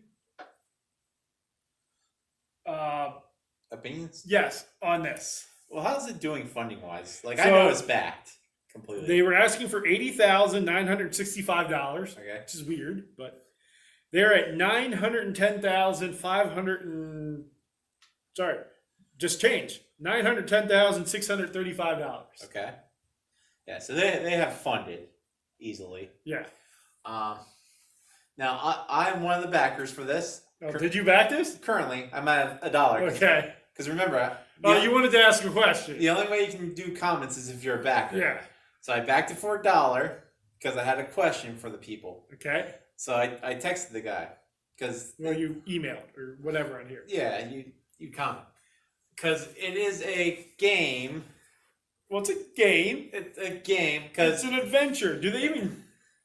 it explains to you that this game has zero ending. There is no way to win this game because there is You no. also can't lose. It doesn't say that. That was my question. I said, okay, you keep boasting that this game has no end. There is no winning, but you never say you can't lose this game. So I wrote to the guy. I'm like, is there a losing condition? Is there a way for me to play this game and it just stops from failure? And the guy's like, no, there is no way for you to fail in this game. So my thought is, this cannot be a game. If there is no losing and there is no winning, it is not a game. It's a board game experience. This is what I call lazy rulebook writing. They're like, we have a concept and here's our core, but we can't figure out a way to end it or a way for it to end you. Yeah, but so the bigger thing that I've heard why people like this is because they can just explore in this game.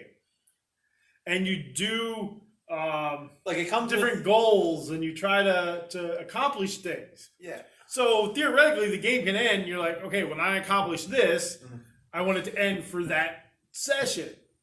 So this seems like a RPG board game without winning or losing. Sort of.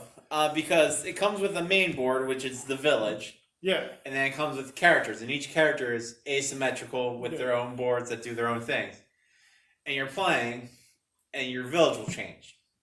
And at some point, you'll stop for the game, and you're like, I'm done playing because I'm just bored now because there's no ending, so I'm put everything away. Like, it closes, so it saves your progress. Yeah. And then next time you start, you're like, okay, you pull it all up. You're like, okay, I'm going to be playing with this character now.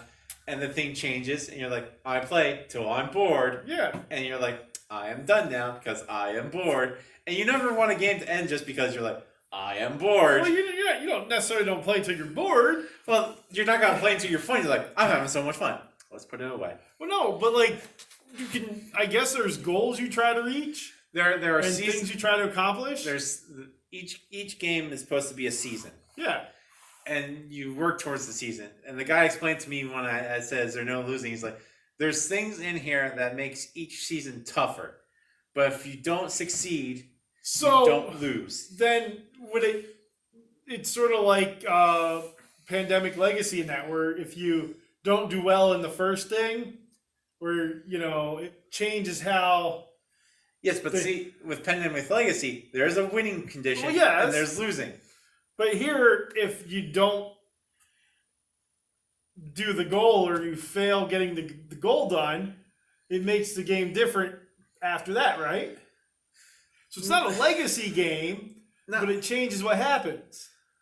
Not like how it was explained is, if I don't achieve my thing for that season, the season just moves on. I just didn't achieve what I wanted to do. So, like, let's say I want to pay my taxes and the government wants me to pay my taxes. And like say I failed to pay them, and they're like, you'll get it next time. They won't do that, but that's essentially what this game is like. Well, you didn't succeed, but you tried. Well, so this is more like a storytelling or a story adventure game. I don't know, because it doesn't seem because it has the mechanics of a game, but it doesn't have like a story based thing. So I can tell you in what I've saw of this and what I've heard other people say is, I'm okay with there not being a win-loss condition. Mm-hmm. Because, if I know we're going to play to this goal, mm-hmm.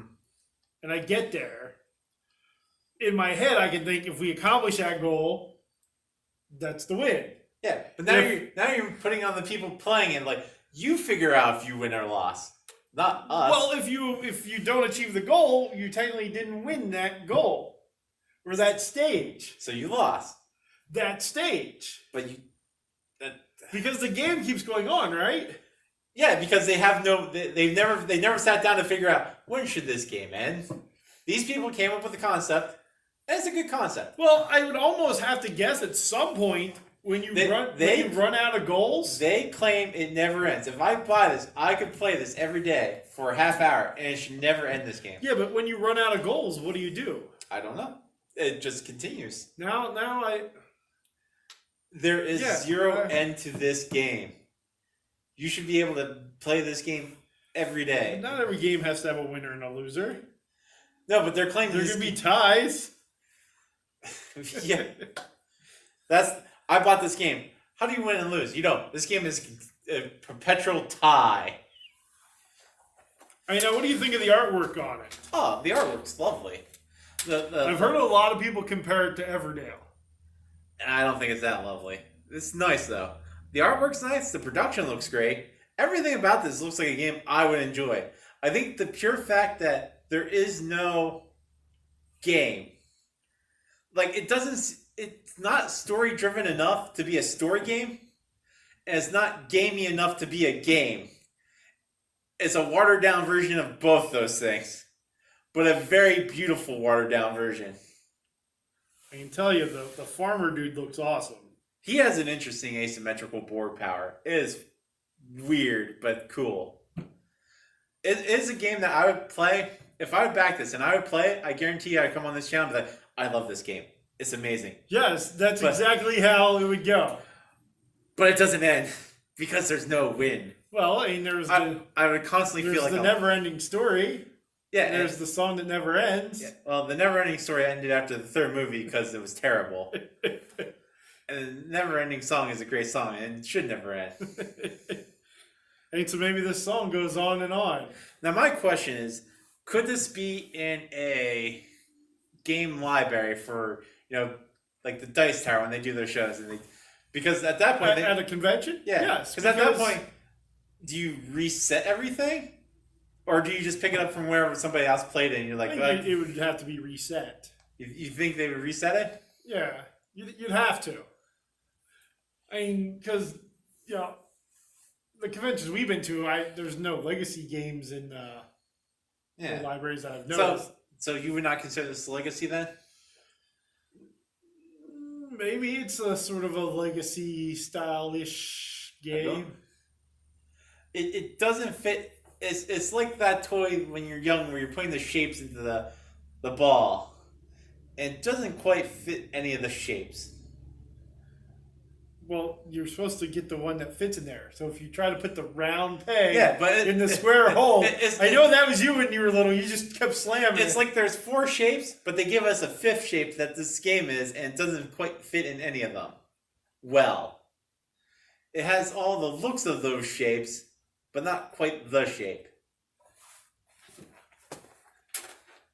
I don't know, for what, $120? That's a lot to ask for a game that I know. Well, no, it was 86. Was it 86?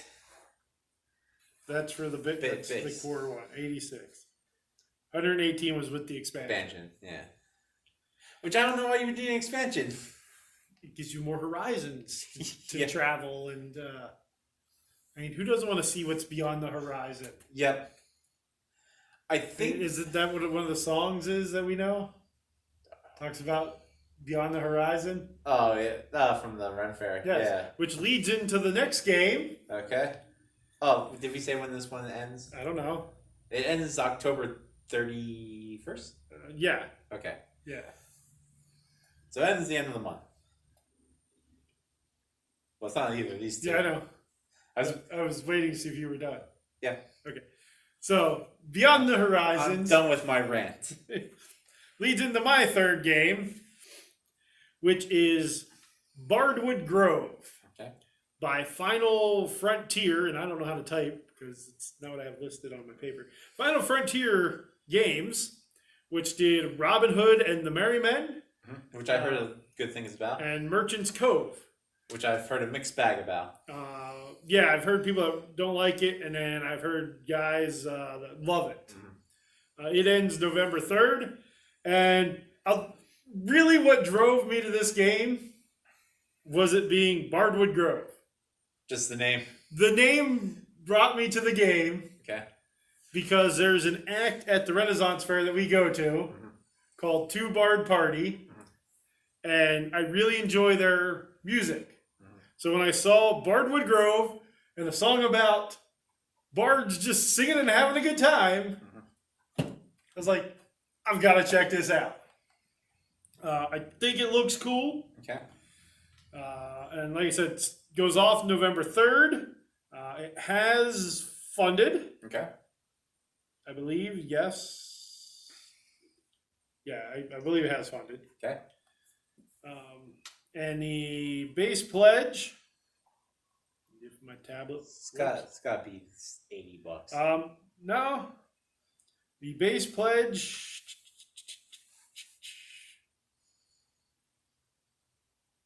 There we go. Is $59. That's close. That gets you the standard edition, the Kickstarter exclusive pack, and all the stretch goals.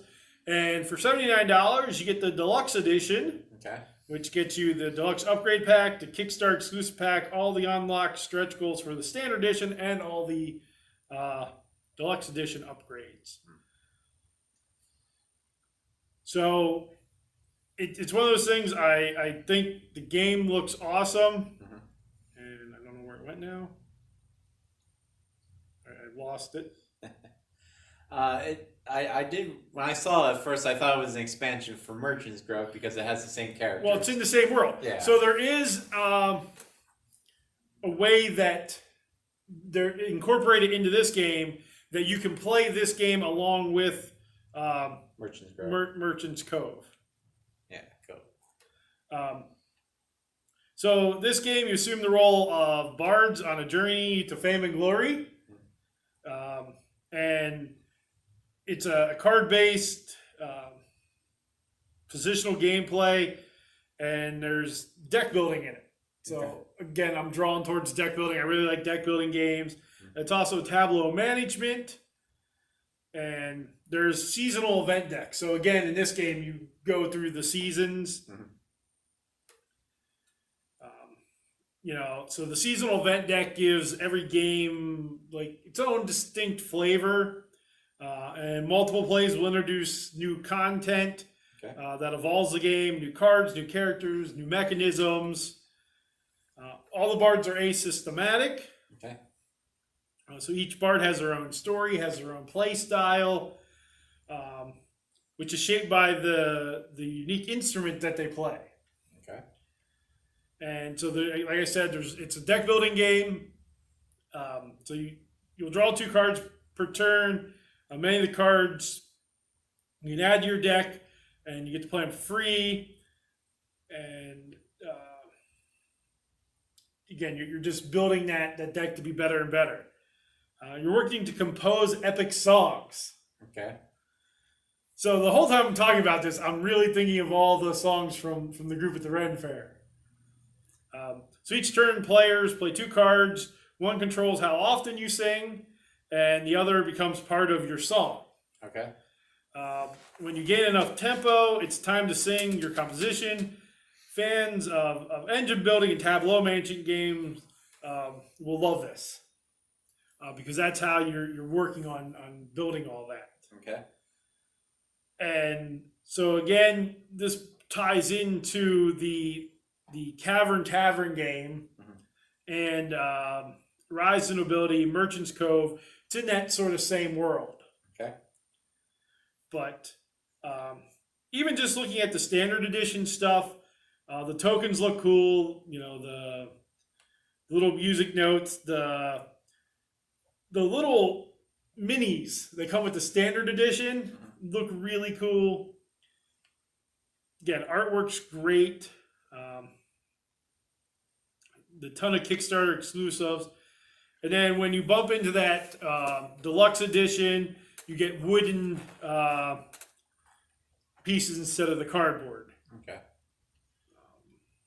And then there's a collector's edition, again, which is everything from both, and that adds metal coins. So there's also like I said, the Merchant Cove crossover pack. So it's funded. They've added skill cards, limited or linen finish on the box, so that sells you right there. Well, it needs to have spot UV as well. And a box sleeve. So, for me, again, I like the theme of this. When I first started board gaming and we did that Pathfinder thing, I was a warrior or something. I don't remember what you were. But over the years, I think I've gravitated towards the bards because, for every adventure, you need a bard to tell your story. Yep. In song. and if you hit a bard, they fly away in time and tempo. Yep. All that comes from the Ren Fair, and that is what sold me on this game. Was just and it looks cool. Yeah. And that's the thing. The art, I like the artwork. Looks cool. It's got some deck building, and again, you're playing through those seasons. Mm-hmm. So again, Bardwood Grove ends November 3rd. Yep. So check that out. Let us know in the comments what you're backing. Yep. If you backed any of these games, what you think of the ones that we picked. Did we pick good ones? Did we pick any terrible ones? Is Tim wrong in his thinking of Mythwind? No, I'm 100% right on this one. Let us know what you think of Mythwind and their no ending no ending experience. Yeah, no game ending mechanic. Yeah. For this month off topic, I got to choose. And for my topic, I went with color coded Halloween. Okay. It's something I was unaware of. Apparently, it's been going on for a couple of years now, where there's different colors and symbols that are used to let people know non-verbally things are going down. Mm-hmm. The biggest example I found out was the blue trick or treat pumpkin things are for kids that are autistic. Okay. So if I didn't know this, apparently if you're a person that demands kids say trick or treat to get their candy, yeah, this is a way to know, oh, this kid might not talk and might not. Yeah. Well, as long as you know these color system. Yeah, that's the thing. Yeah. This is the first time I'm hearing of it, but apparently it's been around for a while. Yeah, I've heard of it before. Yeah. Well, I guess you would need to know more about this giving out at the fire hall. You guys should be aware of this. No, I don't know where I heard it. Well, I'm saying the fire hall should be aware of these things. Yeah. Giving out to the public. Yeah, I mean, like I said, I don't remember where I heard it, but yeah, it's originally supposed to stand for autism. Apparently, they've broadened it to where the blue pumpkin trick or treat bins stand for that. Children with other mental issues, adult children, the ones that are age but don't mentally age as well, things like that. Yeah. There's apparently blue pumpkin ones. Yeah, we just covered blue. Or not blue, purple. Okay. I looked at the word blue and said blue, which is how my brain should work, I guess. Purple, which are children that have they can have epileptic fits. Okay. Due to flashing lights and whatnot, which I don't quite know how that one works out because your decorations would already be going before they get there. I guess if maybe you have a strobe light behind you when you hand out, yeah, you could close your door, but still you need to open the door to see it. Yeah. So I don't know how well that one works out. And the last one that was surprising is if you buy plastic teal pumpkins and put them out your door, it's for allergen alternative handout things. Okay. So, well, and that's become a very big deal. Mm-hmm. I just recently saw on a Facebook page for our local community here, somebody asking, or no, it wasn't for the community. It was actually for Hershey Park. Somebody asked on a Facebook group for that if they hand out alternatives to candy. Yeah, that's what this teal's for. Because of the allergies. And I never really thought of, growing up, nobody's like, oh, we need to hand out things other than candy. I know you had the people that handed out dental floss and pennies. Toothbrushes and pennies. And, those were the people when you're little, you're like, oh, I don't like those guys. Well, maybe this helps out kids. They're like, oh, that person has a teal thing. Let's skip this house. Kids don't know it. But again, it's one of those things, if you have the little plastic bucket and it's teal because of that, now as a society, hopefully, okay, I shouldn't give this guy a peanut butter cup. because he has an allergy. You know, maybe I give him, maybe you have alternative stickers or something to that effect. I know, you know, there are people out there that say you shouldn't cater to every single person. And I get told that a lot because I try to cater to as many people as I can. But I do think this is a good way for people to know, because you don't want to walk up and be like, trick or treat, you know, I can't have tree nuts. You know, if somebody notices, hey, they have a teal bucket, I'll give them my alternative. You know, and again, the blue with, you know, autism or Blue's starting to generalize kids that have problems. Yeah. But I think that's good, and especially if we can pick up on that, if more people pick up on that over time here, that way, like you said, and we do know people that, you know, age-wise, maybe 30, but mentally are much 8, younger. Yeah. 9. You know, and do you tell that person, no, you can't trick or treat? Yeah, that's really a hard thing, because, you know, they're at that age that they would be the most thrilled about trick or treating. Yeah. You know, so with them being able to, and the people that do know the colors and everything, it just gives them a heads up. I think this is something that really falls on the media to really start pushing. Like, I think news programs, you know, around mid-October should really be running stories like, these are what these mean, so people in the public know. Yeah. I just kind of find this by accident, more or less. Yeah, and like I said, I'd heard this all somewhere before, and it may have been on TV, it may have been online, probably online. People post a lot of stuff like this on Facebook. But if it helps make somebody's holiday, not necessarily just Halloween, but any holiday, if it helps make somebody's holiday better, I'm all for it. Okay. I just think that any holiday people should be able to enjoy.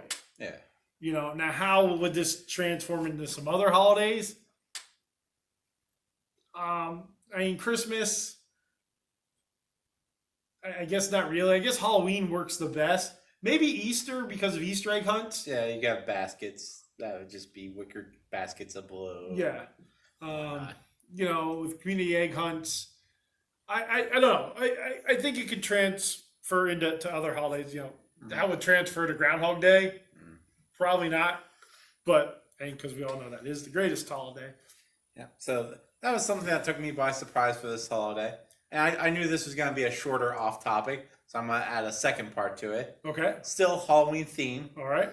But that is candies. Not eating of candies, but safety of candy.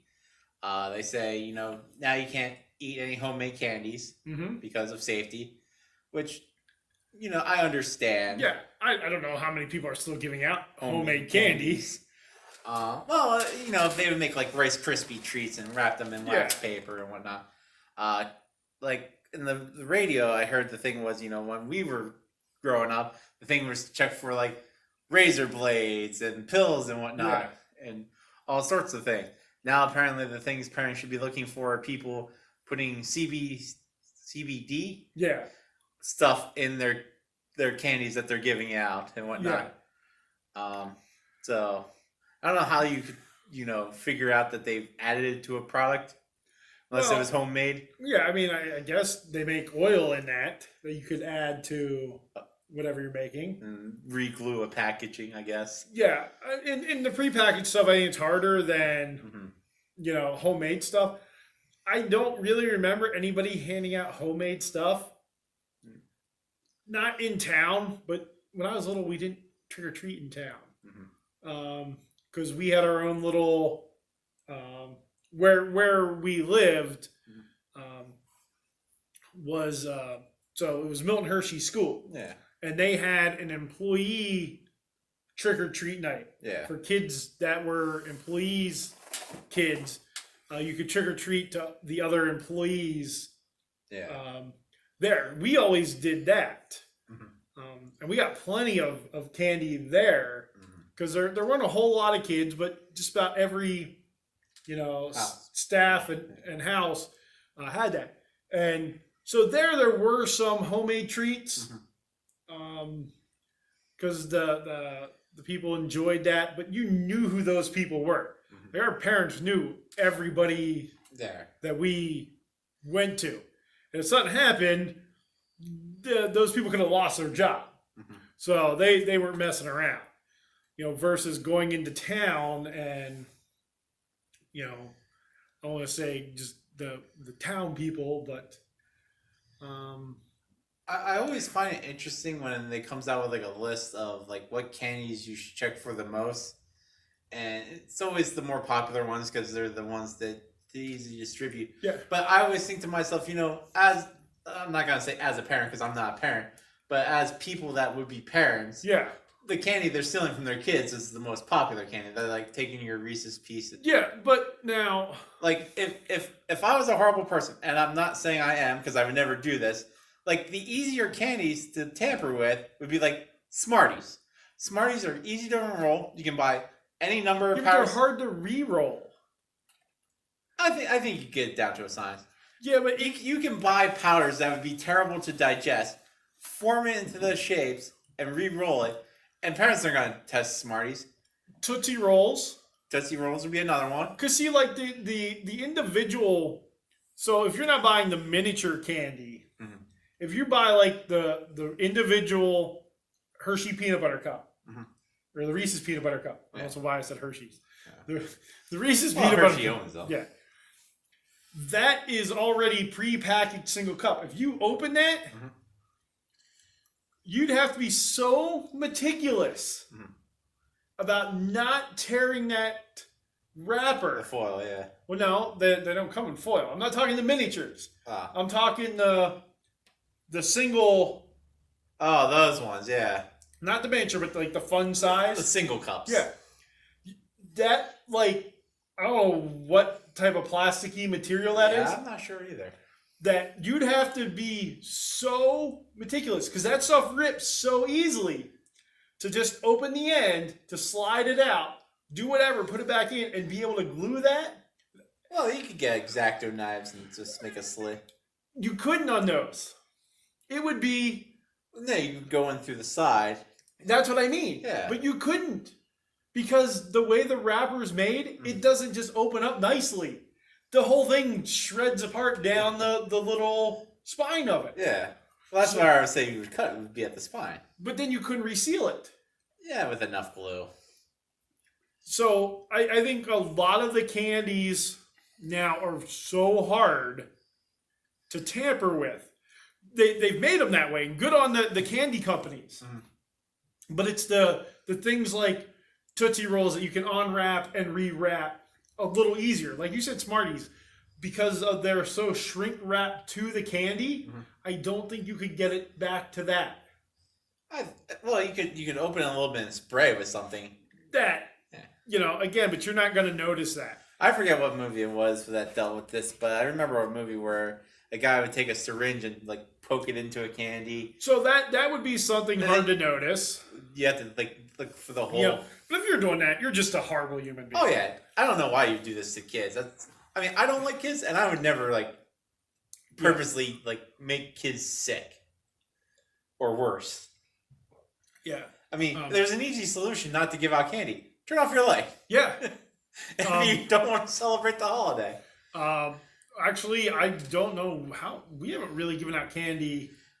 Well, we didn't have kids on our street for a long time. Actually, now we have the street that we live on just went through a phase where there were no kids. Yeah, now we have a bunch. And now we do have a bunch again. Yeah. But normally I go to the fire hall and I help hand out candy there because I enjoy that. I enjoy that interaction with the people, and considering we give the kids, we really give them a lot. And I think we're just far enough out of town that we normally didn't get. For a while there, I was only ever getting like 2 kids. It's from 2 houses up from the girl that graduated with me. Yeah. You know. And now there's a bunch. Well, but they're all like high school age. But if they come, now we won't be home during trick or treat night this year. Yeah. So, and never put a bowl out that says take one, because the first person just takes everything. That's why you glue them all together in the bowl and you hammer the bowl down. Yeah. Just to confuse the kids. But yeah, our house doesn't look abandoned and haunted this year either. Yeah. Which is upsetting because it made it look decorated. Yeah. We didn't have to try. But yeah, I don't know. I'm trying to think what we've given out before. What, the fire hall or our house? No, so at the fire hall we give out Hershey products. Yeah, you're not going to give out the Mars. We are the Hershey Fire Company. Here's all the Mars candy, kids. Yep. So, and again, you buy the candy from, now I go to Chocolate World, or we get it donated to us now, thankfully. But, it's that individually pre-wrapped, the hard to mess with stuff. Yeah, I mean, people in the past, give out apples and bananas. Yeah. And, those were the people I was mad at. Yeah, if I was at home, I would put out a teal pumpkin. They're getting pennies and, pastrami. One of the other kids. I would be okay. Well, okay. So, but you don't know which one you're getting. If I had to pick one of those, I would take the pastrami because I know how much lunch meat is now. Yeah, but I wouldn't tell the kids. I'm like, pick left or right. And it's just a loose handful of pastrami. Yeah. Still. Yeah. But no, I enjoyed trick-or-treating when I was younger. My favorite costume, and we talked about this in last month's, my favorite costume was I dressed up as a Ghostbuster. And you don't remember your costumes. The only costume I remember was when I was dressing up for the parades in high school. You dressed up as Jay Bell. I just dressed up as Jay Bell. Who was a player, a shortstop for the Pittsburgh Pirates. And why you picked Jay Bell, I don't know. Hey, in the end, he won a championship for the Diamondbacks. Yes. He was the winning run. Yep. I dressed up as the Answer one year. Yep. Which, do you know who the answer was? I can't remember anymore. Lance Allworth. That commercial was so old. that commercial has to be at least two decades old. Well, it would have been 2002, 2003, 2004, somewhere in there. If anybody remembers that quiz show on ESPN, put that in the comments. I don't think this is the ESPN crowd we're talking to here. But, hopefully, I'm not the I don't know what you want to call it, geek society. I'm pretty sure that term's offensive. Well, whatever. What fantasy realm? I would consider sports people geeks because they they're sports geeks. Yeah, because they focus on sports geeks are all about math and statistics. But I'm not the pop culture. I'm not the comic book guy, the Marvel movie, DC movie guy, the fantasy guy. When we go to our local game store, I'm pretty sure I'm the jock. Probably. Now granted, I'm sure other people there probably played sports and all that, but they also know all the geek culture stuff. I don't. So, but if you remember the quiz show on ESPN in the early 2000s, had the little character, the Answer. And remember, it was Lance Allworth. Put that in the comments. Yeah. You're my kind of person. But yeah, those are the only 2 costumes I can ever remember dressing up as. I can't remember a single one as a kid. So what was your favorite candy to get then? Or what was your favorite treat? Probably crackles, because it's the only time you really get crackle. Well, back when I was little. I mean, they used to have big crackle bars. They had the big crackles. Now they don't. They just make them in miniatures. Yep. And whenever they had the dark ones, those were good. Yeah. For me, see, right now, my favorite candy is peanut butter cups. But when I was little, they weren't. I pretty much enjoyed everything. But I think my favorite thing to get was probably Reese's Pieces. I enjoyed Reese's Pieces a lot when I was little. They're a good candy frozen. That's how I'd eat them. But that's because of work. I'll tell you what, the M&M's peanut butter now are just as good. Yeah. I think they might be better because there's more peanut butter. And you can never go wrong with more peanut butter. Yeah. That's what makes the... jar of peanut butter so good. Yeah. It's just a jar of it. If somebody would have given me that as as the thing I trick-or-treated with for, that would be my favorite house of all time. I'm sorry, allergy kid. All I have are these jars of peanut butter. No, the Boyer smoothies. Yeah. Well, those were butterscotch. Yeah, but they had the peanut butter in it. Yeah. Well, the peanut butter's the outside. Yeah. But yeah, so what was your favorite candy to get as a kid? What was your favorite Halloween costume? Did you know about this color system? Yep. If you did, put that down in the comments. And any other color system or any other colors that go in this system. Is there something that goes with green, or I was going to say blue, but there is blue. Green or pink or... I doubt there's an orange because people be too confused. Yeah. But let that down in the comments. Yeah.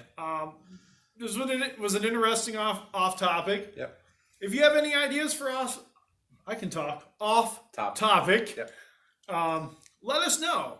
We really want some feedback from you guys. What you'd like to hear us ramble on about. Yep. Tim thinks I picked mine at the last second just by looking out the window. Which he does. But do like and subscribe. Share the video. Hit the bell. I think there's a bell. Yep, somewhere down here. Stay safe this holiday season. Yep. And again, with that, we thank you for watching. Stay sweet.